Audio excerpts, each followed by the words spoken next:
The Fall of the House of Usher. During the whole of a dull, dark, and soundless day in the autumn of the year, when the clouds hung oppressively low in the heavens, I had been passing alone on horseback through a singularly dreary tract of country, and at length found myself, as the shades of the evening drew on, within view of the melancholy House of Usher. I knew not how it was, but with the first glimpse of the building a sense of insufferable gloom pervaded my spirit.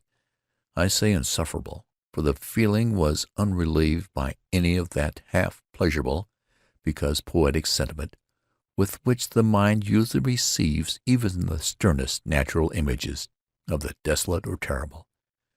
I looked upon the scene before me, upon the mere house and the simple landscape features of the domain, upon the bleak walls, upon the vacant eye-like windows, upon a few rank sedges, and upon a few white trunks of decayed trees, with an utter depression of soul which I can compare to no earthly sensation more properly than to the after-dream of the reveller upon opium.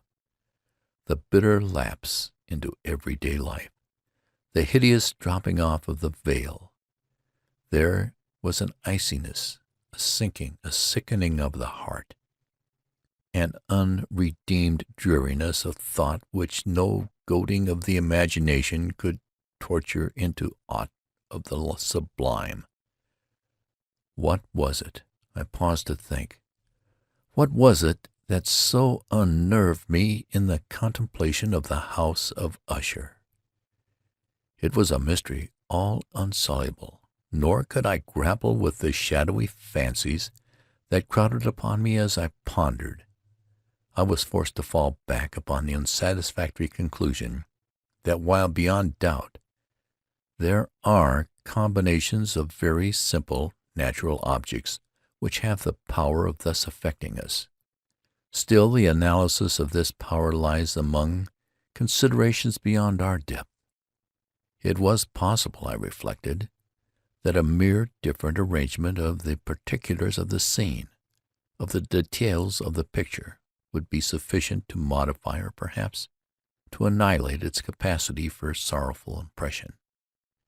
And, acting upon this idea, I reined my horse to the precipitous brink of a black and lurid tarn that lay in unruffled lustre by the dwelling, and gazed down, but with a shudder even more thrilling than before, upon the remodelled and inverted images of the gray sedge, and the ghastly tree-stems, and the vacant and eye-like windows. Nevertheless, in this mansion of gloom I now proposed to myself a sojourn of some weeks. Its proprietor, Roderick Usher, had been one of my boon companions in boyhood, but many years had elapsed since our last meeting. A letter, however, had lately reached me in a distant part of the country, a letter from him, which in its wildly importunate nature had admitted of no other than a personal reply. The MS gave evidence of nervous agitation.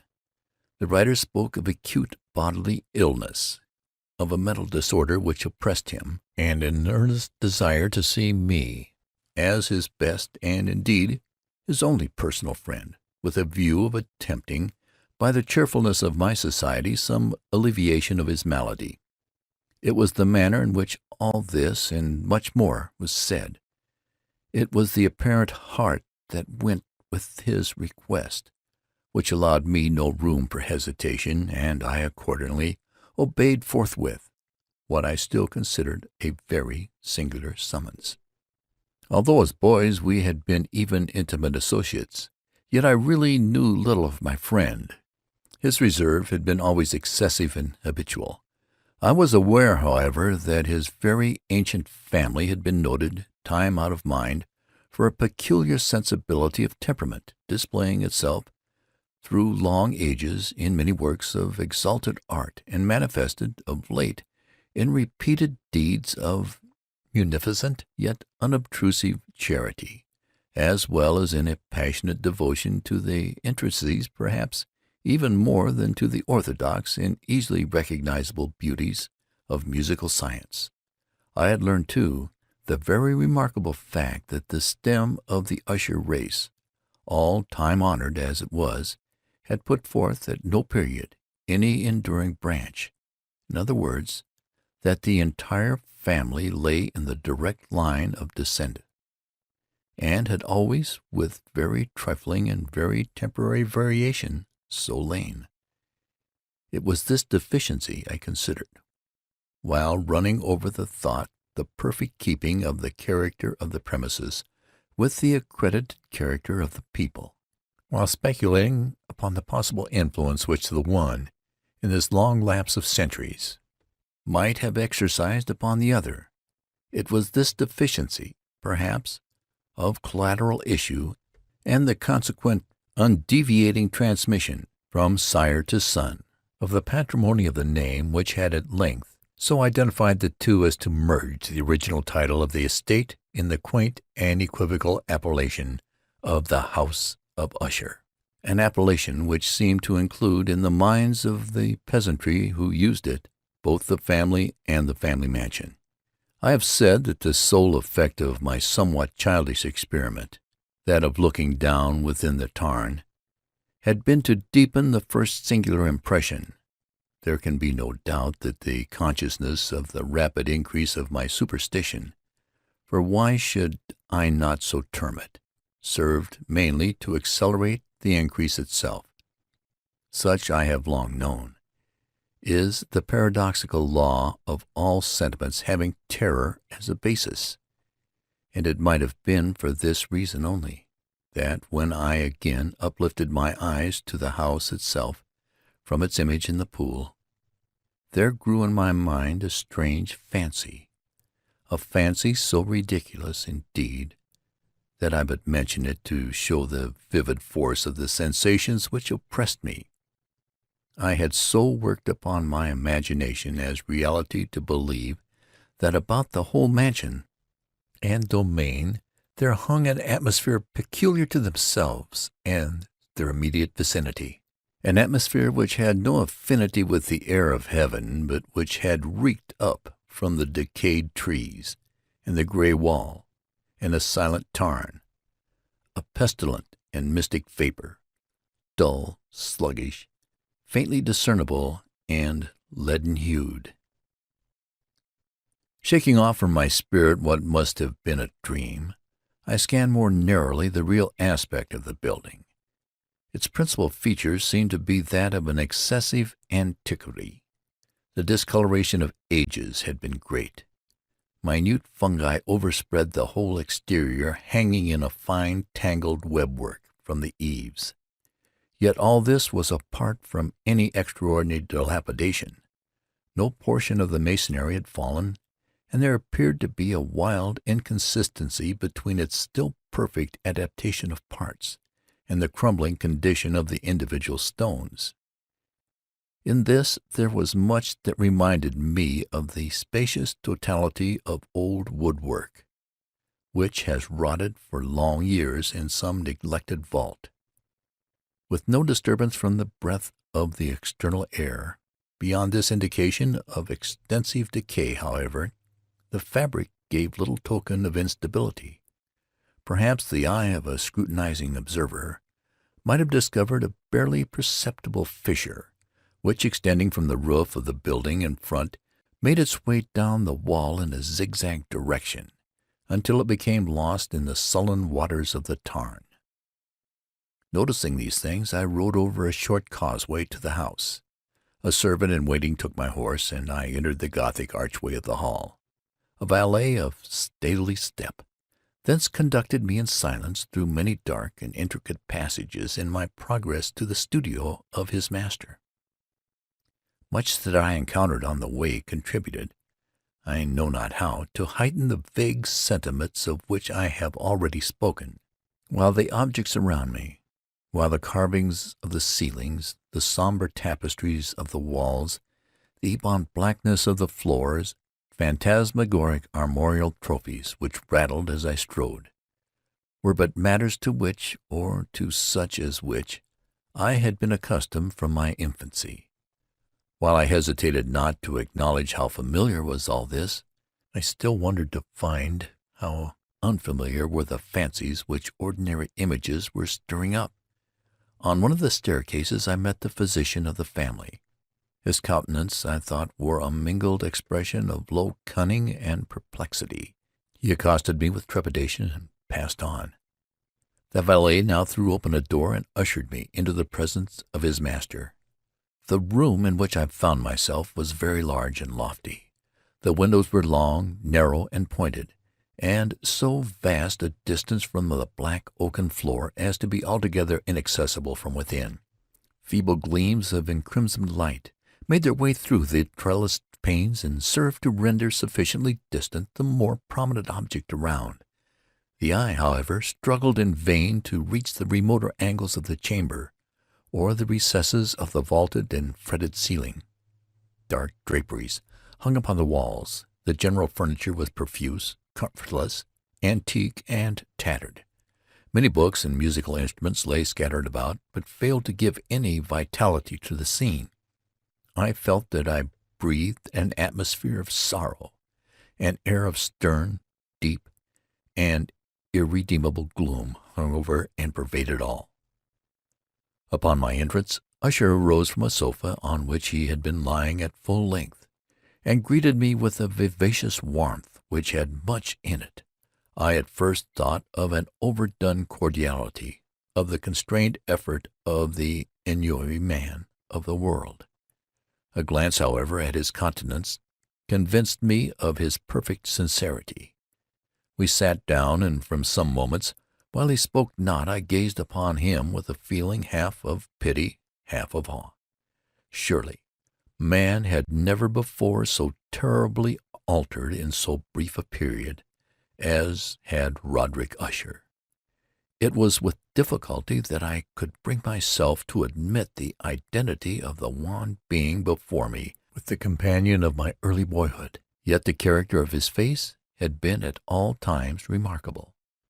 A cadaverous of complexion, an eye large, liquid, and luminous beyond comparison, lips somewhat thin and very pallid, but of a surprisingly beautiful curve, a nose of a delicate Hebrew model, but with a breadth of nostril unusual in similar formations, a finely moulded chin, speaking, in its want of prominence, of a want of moral energy, hair of a more than web-like softness and tenuity, these features with an inordinate expansion above the regions of the temple, made up altogether a countenance not easy to be forgotten. And now, in the mere exaggeration of the prevailing character of these features and of the expression they were wont to convey, lay so much of change that I doubted to whom I spoke. The now ghastly pallor of the skin and the now miraculous luster of the eye above all things startled and even awed me. The silken hair, too, had been suffered to grow all unheeded, and as, in its wild gossamer texture, it floated rather than fell about the face, I could not, even with effort, connect its arabesque expression with any idea of simple humanity. In the manner of my friend I was at once struck with an incoherence, an inconsistency, and I soon found this to arise from a series of feeble and futile struggles to overcome an habitual trepidancy, an excessive nervous agitation.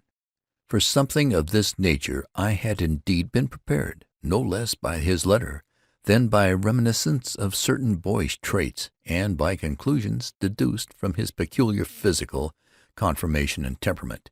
His action was alternately vivacious and sullen. His voice varied rapidly from a tremulous indecision, when the animal spirits seemed utterly in abeyance, to the species of energetic concision, that abrupt, weighty, unhurried, and hollow-sounding enunciation, that leaden self-balance and perfectly modulated guttural utterance, which may be observed in the lost drunkard or the irreclaimable eater of opium during the periods of his most intense excitement. It was thus that he spoke of the object of my visit, of his earnest desire to see me, and of the solace he expected me to afford him. He entered at some length into what he conceived to be the nature of his malady. It was, he said, a constitutional and family evil, and one for which he despaired to find a remedy. A mere nervous affection, he immediately added, which would undoubtedly soon pass off. It displayed itself in a host of unusual sensations. Some of these, as he detailed them, interested and bewildered me, although perhaps the terms and the general manner of the narration had their weight. He suffered much from a morbid acuteness of the senses. The most insipid food was alone endurable. He could wear only garments of certain texture. The odors of all flowers were oppressive. His eyes were tortured by even a faint light, and there were but peculiar sounds, and these from stringed instruments, which did not inspire him with horror. To an anomalous species of terror I found him a burdened slave. "I shall perish," said he. "I must perish in this deplorable folly. Thus, and not otherwise, shall I be lost. I dread the event of the future, not in themselves, but in their results.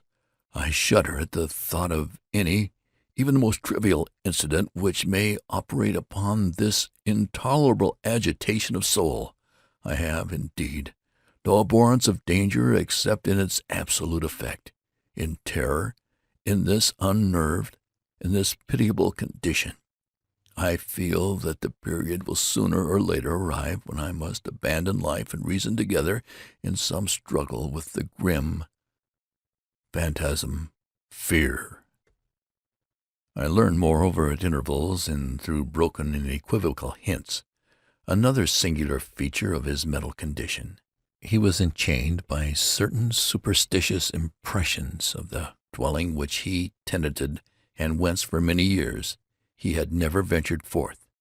In regard to an influence whose superstitious force was conveyed in terms too shadowy here to be restated, an influence which some peculiarities in the mere form and substance of his family mansion had, by dint of long sufferance, he said, obtained over his spirit, an effect which the physique of all the gray walls and turrets and the dim tarn into which they all looked down had at length brought upon the morale of his existence. He admitted, however, although with hesitation, that much of the peculiar gloom which thus affected him could be traced to a more natural and far more palatable origin, to the severe and long-continued illness, indeed, to the evidently approaching dissolution of a tenderly beloved sister, his sole companion for long years, his last and only relative on earth. "Her decease," he said, with a bitterness which I can never forget, "would leave him, the hopeless and the frail, the last of the ancient race of the Ushers." While he spoke, the Lady Madeline, for so she was called, passed slowly through a remote portion of the apartment, and without having noticed my presence, disappeared. I regarded her with an utter astonishment, not unmingled with dread, and yet I found it impossible to account for such feelings. A sensation of stupor oppressed me as my eyes followed her retreating steps. When a door at length closed upon her, my glance sought instinctively and eagerly the countenance of her brother. But he had buried his face in his hands, and I could only perceive that a far more than ordinary wanness had overspread the emaciated fingers through which trickled many passionate tears. The disease of the Lady Madeline had long baffled the skill of her physicians. A settled apathy, a gradual wasting away of the person, and frequent, although transient, affections of a partially cataleptical character, were the unusual diagnosis. Hitherto she had steadily borne up against the pressure of her malady, and had not betaken herself finally to bed. But on the closing in of the evening of my arrival at the house, she succumbed, as her brother told me at night, with inexpressible agitation, to the prostrating power of the destroyer, and I learned that the glimpse I had obtained of her person would thus probably be the last I should attain, that the lady, at least while living, would be seen by me no more. For several days ensuing, her name was unmentioned by either Usher or myself, and during this period I was busied in earnest endeavors to alleviate the melancholy of my friend. We painted and read together, or I listened, as if in a dream, to the wild improvisations of his speaking guitar, and thus, as a closer and still closer intimacy admitted me more unreservedly into the recesses of his spirit, the more bitterly did I perceive the futility of all attempt at cheering a mind from which darkness, as if an inherent positive quality, poured forth upon all objects of the moral and physical universe in one unceasing radiation of gloom. I shall ever bear about me a memory of the many solemn hours I thus spent alone with the master of the House of Usher. Yet I should fail in any attempt to convey an idea of the exact character of the studies or of the occupation in which he involved me or led me the way. An excited and highly distempered ideality threw a sulphurous luster over all. His long improvised diriges will ring forever in my ears. Among other things, I hold painfully in mind a certain singular perversion and amplification of the wild air of the last waltz of Von Weber, from the paintings over which his elaborate fancy brooded, and which grew touch by touch into vagueness, and which I shuddered the more thrillingly, because I shuddered, knowing not why. From these paintings, vivid as their images now are before me, I would in vain endeavor to adduce more than a small portion which should lie within the compass of merely written words. By the utter simplicity, by the nakedness of his designs, he arrested and overawed attention. If ever mortal painted an idea, that mortal was Roderick Usher. For me, at least, in the circumstances then surround me, there arose, out of the pure abstractions which the hypochondriac contrived to throw upon his canvas, an intensity of intolerable awe, no shadow of which felt I ever yet, in the contemplation of the certainly glowing yet too concrete revelries of Fuseli. One of the phantasmagoric conceptions of my friend, partaking not so rigidly of the spirit of abstraction, may be shadowed forth, although feebly, in words. A small picture presented the interior of an immensely long and rectangular vault or tunnel, with low walls, smooth, white, and without interruption or device. Certain accessory points of the design served well to convey the idea that this excavation lay at an exceeding depth below the surface of the earth. No outlet was observed in any portion of its vast extent, and no torch or other artificial source of light was discernible, yet a flood of intense rays rolled throughout, and bathed the whole in a ghastly and inappropriate splendor. I have just spoken of that morbid condition of the auditory nerve, which rendered all music intolerable to the sufferer. With the exception of certain effects of stringed instruments, it was perhaps the narrow limits to which he thus confined himself upon the guitar, which gave birth in great measure to the fantastic character of his performances. But the fervid facility of his impromptus could not be so accounted for.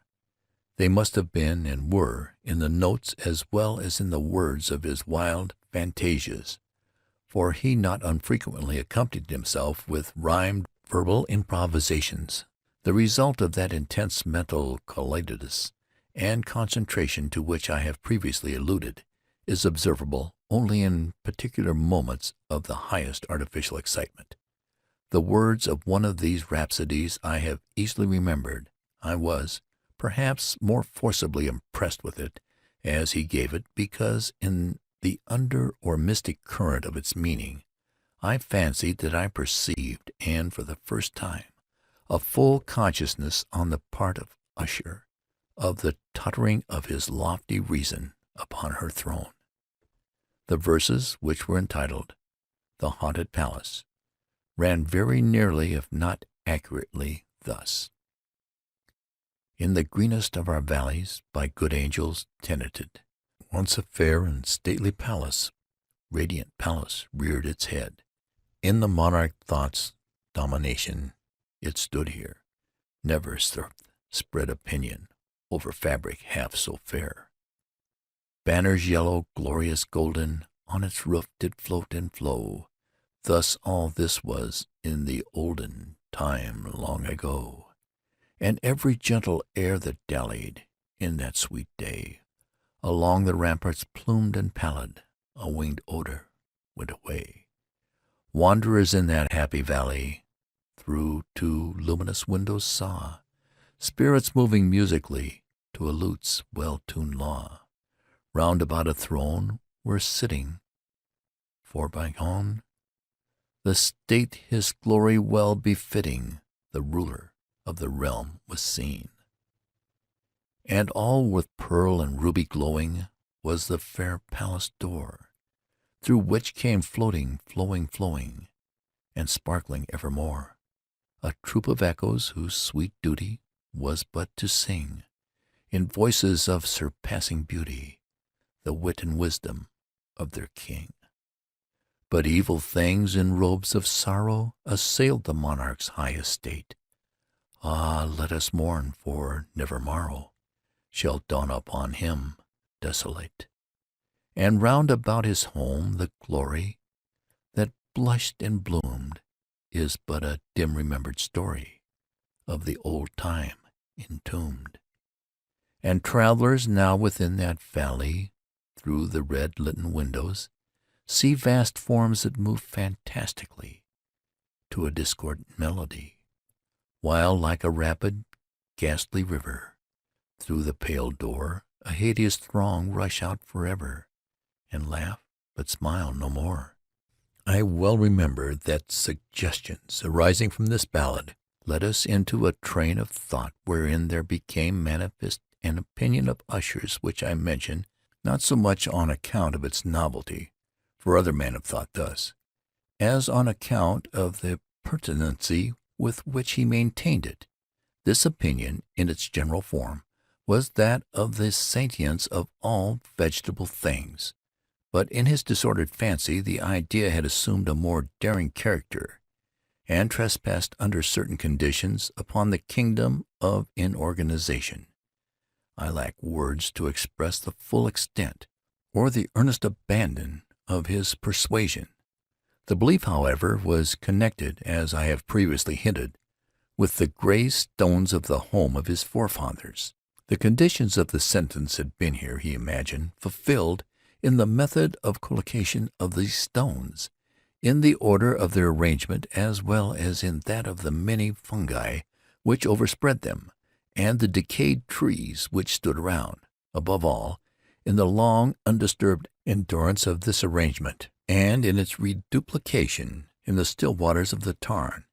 Its evidence, the evidence of the sentience, was to be seen, he said, and I here started as he spoke, in the gradual yet certain condensation of an atmosphere of their own about the waters and the walls. The result was discoverable, he added, in that silent yet importunate and terrible influence which for centuries had mouldered the destinies of his family, and which made him what I now saw him, what he was. Such opinions need no comment, and I will make none. Our books, the books which for years had formed no small portion of the mental existence of the invalid, were, as might be supposed, in strict keeping with his character of phantasm. He pored together over such works as Vernat et Chestre, Grisant, the Bethleger of Machiavelli, the Heaven and Hell of Schwenborg, the Subterranean Voyage of Nicholas Klim by Holberg, the Cherkansy of Robert Flood, of Jean d'Ingy, and de la Chambre, The Journey into the Blue Distance of Terek, and The City of the Sun, Campanella. One favorite volume was a small octavo edition of Dictatorium Inquisitorium by the Dominican Emec de Goin, and there were passages of Pompeius Mela about the old African satyrs and of Egyptians, over which Usher would sit dreaming for hours. His chief delight, however, was found in the perusal of an exceedingly rare and curious book in quarto Gothic, the Manual of a Forgotten Church, the Vigere Mortuorum Secundum Coram Estelle Magnete.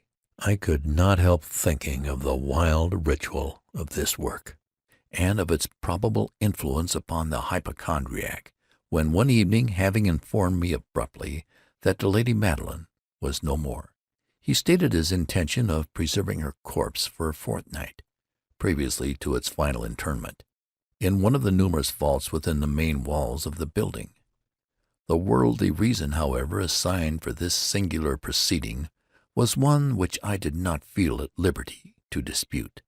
The brother had been led to his resolution, so he told me, by consideration of the unusual character of the malady of the deceased, of certain obtrusive and eager inquiries on the part of her medical men, and of the remote and exposed situation of the burial ground of the family.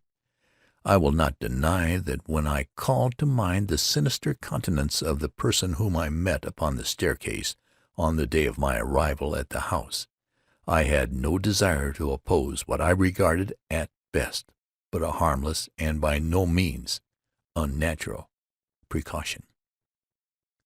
At the request of Usher, I personally aided him in the arrangements for the temporary entombment. The body having been encoffined, we two alone bore it to its rest. The vault in which we placed it, and which had been so long unopened that our torches, half smothered in its oppressive atmosphere, gave us little opportunity for investigation, was small, damp, and entirely without means of admission for light, lying at great depth, immediately beneath that portion of the building in which was my own sleeping apartment. It had been used, apparently in more feudal times, for the worst purposes of a donjon keep, and in later days as a place of deposit for powder, or some other highly combustible substance, as a portion of its floor and the whole interior of a long archway through which we reached it were carefully sheathed with copper. The door, of massive iron, had been also similarly protected.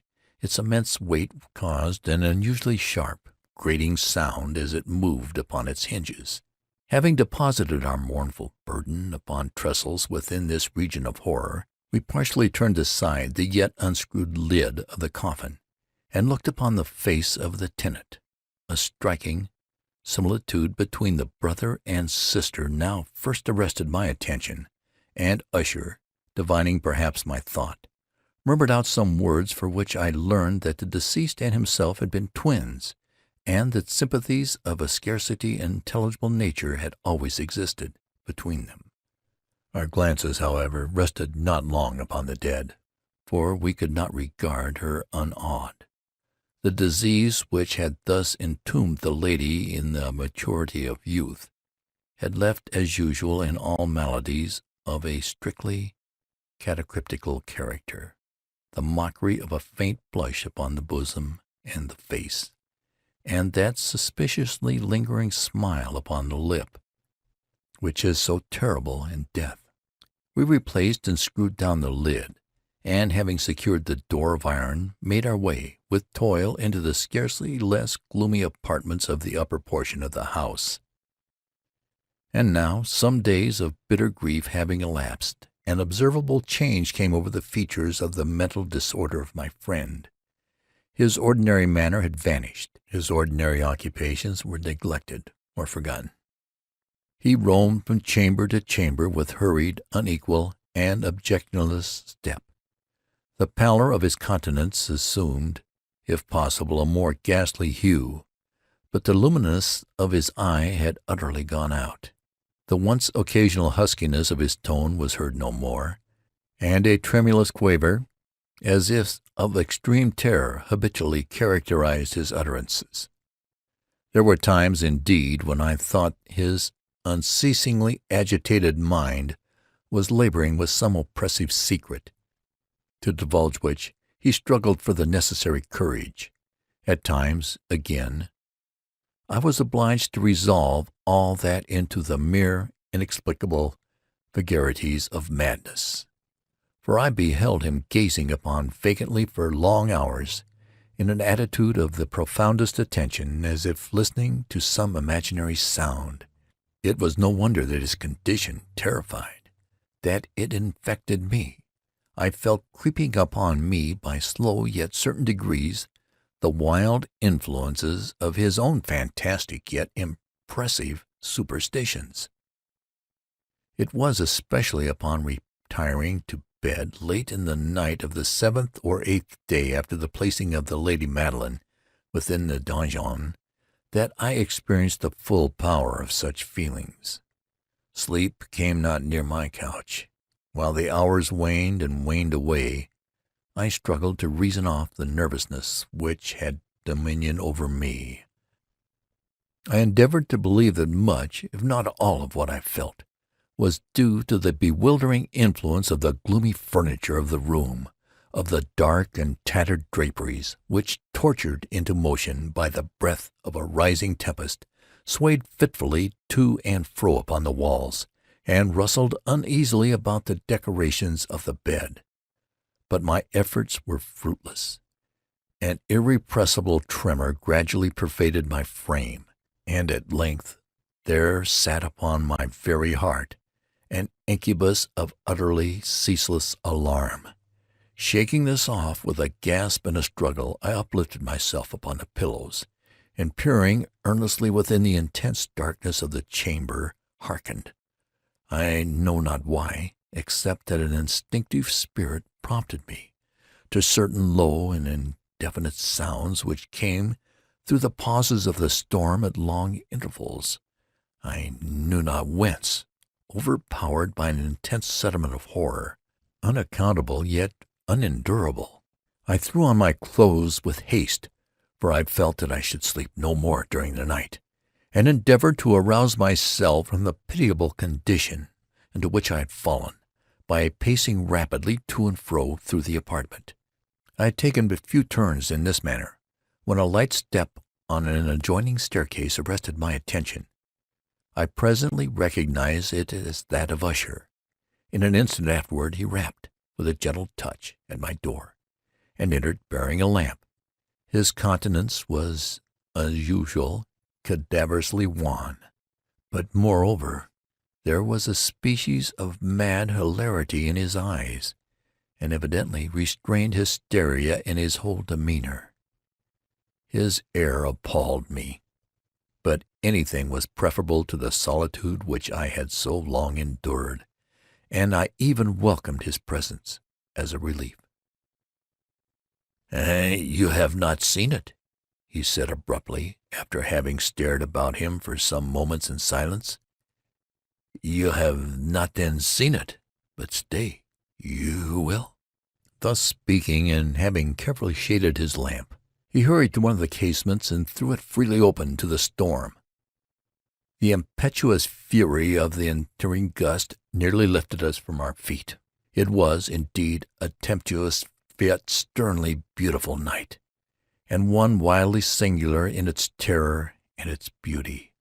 A whirlwind had apparently collected its force in our vicinity, for there were frequent and violent alterations in the direction of the wind, and the exceeding density did not prevent our perceiving this. Yet we had no glimpse of the moon or stars, nor was there any flashing forth of the lightning.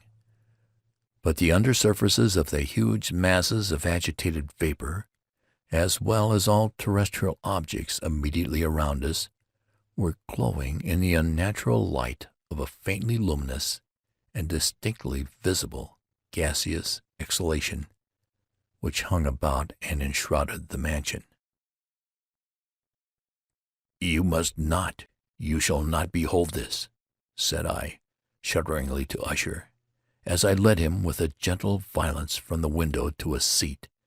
"These appearances which bewildered you are merely electrical phenomena not uncommon, or it may be that they have their ghastly origin in the rank miasma of the tarn.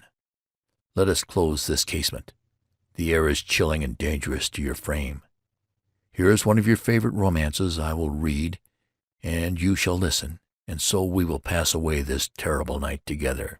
The antique volume which I had taken up was The Mad Tryst of Sir Launcelot Canning, but I had called it a favorite of Usher's, more in sad jest than in earnest, for in truth there is little in its uncouth and unimaginative prolixity which could have had interest for the lofty and spiritual ideality of my friend.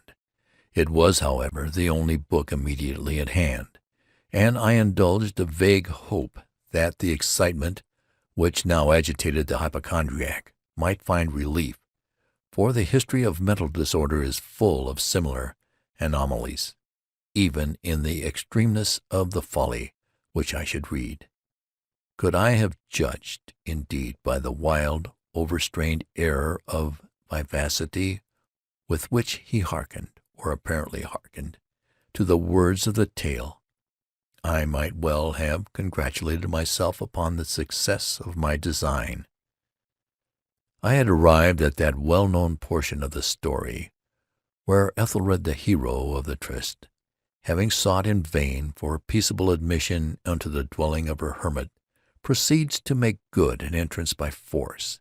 Here, it will be remembered, the words of the narrative run thus: "And Ethelred, who was by nature a doughty heart, and who was now mighty withal on account of the powerfulness of the wine which he had drunken, waited no longer to hold parley with the hermit, who, in sooth, was an obstinate and maliceful turn, but, feeling the rain upon his shoulders, and fearing the rising of the tempest, uplifted his mace outright, and with blows made quickly room in the plankings of the door for his gauntleted hand, and now pulling therewith sturdily, he so cracked and ripped and tore all asunder, that the noise of the dry, hollow-sounding wood alarmed and reverberated throughout the forest."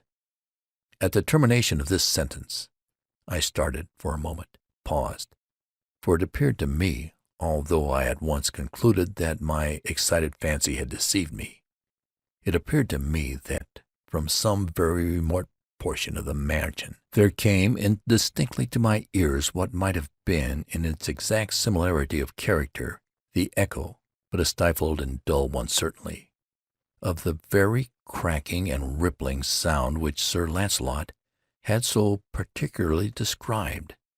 It was beyond doubt the coincidence alone which had arrested my attention, for amid the rattling of the sashes of the casements and the ordinary commingled noises of the still increasing storm, the sound in itself had nothing, surely, which should have interested or disturbed me. I continued the story. But the good champion Ethelred, now entering within the door, was sore enraged and amazed to perceive no signal of the maliceful hermit, but, in the stead thereof, a dragon of a scaly and prodigious demeanor, and of a fiery tongue, which sate in guard before a palace of gold, with a floor of silver, and upon the wall there hung a shield of shining brass, with this legend enwritten: "Who entereth herein, a conqueror hath been. Who slayeth the dragon, the shield he shall win." And Ethelred uplifted his mace and struck upon the head of the dragon, which fell before him, and gave up his pesky breath, with a shriek so horrid and harsh, and withal so piercing, that Ethelred had fain to close his ears with his hands against the dreadful noise of it, the like whereof was never before heard. Here again I paused abruptly, and now with a feeling of wild amazement, for there could be no doubt whatever that in this instance I did actually hear, although from what direction it proceeded I found it impossible to say, a low and apparently distant but harsh, protracted, and most unusual screaming or grating sound, the exact counterpart of what my fancy had already conjured up for the dragon's unnatural shriek, as described by the romancer. Oppressed as I certainly was upon the occurrence of this second and most extraordinary coincidence by 1,000 conflicting sensations in which wonder and extreme terror were predominant, I still retained sufficient presence of mind to avoid exciting, by any observation, the sensitive nervousness of my companion. I was by no means certain that he had noticed the sounds in question, although assuredly a strange alteration had during the last few minutes taken place in his demeanor. From a position fronting my own, he had gradually brought round his chair, so as to sit with his face to the door of the chamber, and thus I could but partially perceive his features, although I saw that his lips trembled as if he were murmuring inaudibly. His head had dropped upon his breast, yet I knew that he was not asleep, from the wide and rigid opening of the eye as I caught a glance of it in profile. The motion of his body, too, was at variance with this idea. He rocked from side to side with a gentle, yet constant and uniform sway. Having rapidly taken notice of all this, I resumed the narrative of Sir Launcelot, which thus proceeded. And now the champion, having escaped from the terrible fury of the dragon, bethinking himself of the brazen shield and of the breaking up of the enchantment which was upon it, removed the carcass from out of the way before him, and approached valorously over the silver pavement of the castle to where the shield was upon the wall, which ensooth it, feet upon the silver floor, with a mighty great and terrible ringing sound. No sooner had these syllables passed my lips, than, as if a shield of brass had indeed at the moment fallen heavily upon a floor of silver, I became aware of a distinct hollow, metallic, and clangorous, yet apparently muffled, reverberation. Completely unnerved, I leaped to my feet, but the measured rocking movement of Usher was undisturbed. I rushed to the chair in which he sat. His eyes were bent fixedly before him, and throughout his whole countenance there reigned a stony rigidity. But as I placed my hand upon his shoulder, there came a strong shudder over his whole person. A sickly smile quavered about his lips, and I saw that he spoke in a low, hurried, and gibbering murmur, as if unconscious of my presence. Bending closely over him, I at length drank in the hideous import of his words. "Not hear it? Yes, I hear it, and have heard it. Long, many minutes, many hours, many days have I heard it. Yet I dared not, oh, pity me, miserable wretch that I am! I dared not speak. We have put her living in the tomb, said I. Not that my senses were acute. I now tell you that I heard her first feeble movements in the hollow coffin. I heard them many days ago, yet I dared not speak. And now, to-night, Ethelred, the breaking of the hermit's door, and the death cry of the dragon, and the clangor of the shield, say rather the rending of her coffin, and the grating of the iron hinges of her prison, and her struggles within the coppered archway of the vault. Oh, whither shall I fly? Will she not be here anon? Is she not herein my haste? Have I not heard her footstep on the stair? Do I not distinguish that heavy and horrible beating of her heart? Madman! Here he sprang furiously to his feet, and shrieked out his syllables as if, in the effort, he were giving up his soul. Madman! I tell you that she now stands without the door. As if in superhuman energy of his utterance there had been found the potency of a spell. The huge antique panels to which the speaker pointed threw slowly back upon the instant their ponderous and ebony jaws, It was the work of the rushing gust. But then without these doors there did stand the lofty and enshrouded figure of the Lady Madeline of Usher. There was blood upon her white robes, and the evidence of some bitter struggles upon every portion of her emaciated frame. For a moment she remained trembling and reeling to and fro upon the threshold. Then, with a low, moaning cry, fell heavily inward upon the person of her brother, and her violent and now final death agonies bore him to the floor a corpse and a victim to the terrors he had anticipated. From that chamber and from that mansion I fled aghast. The storm was still abroad in all its wrath as I found myself crossing the old causeway. Suddenly there shot along the path a wild light, and I turned to see whence a gleam so unusual could have issued, for the vast house and its shadows were alone behind me. The radiance was that of the full setting, the blood-red moon, which now shone vividly through that once barely discernible fissure of which I have before spoken, as extending from the roof of the building in a zigzag direction to the base. While I gazed, this fissure rapidly widened. There came a fierce breath of the whirlwind.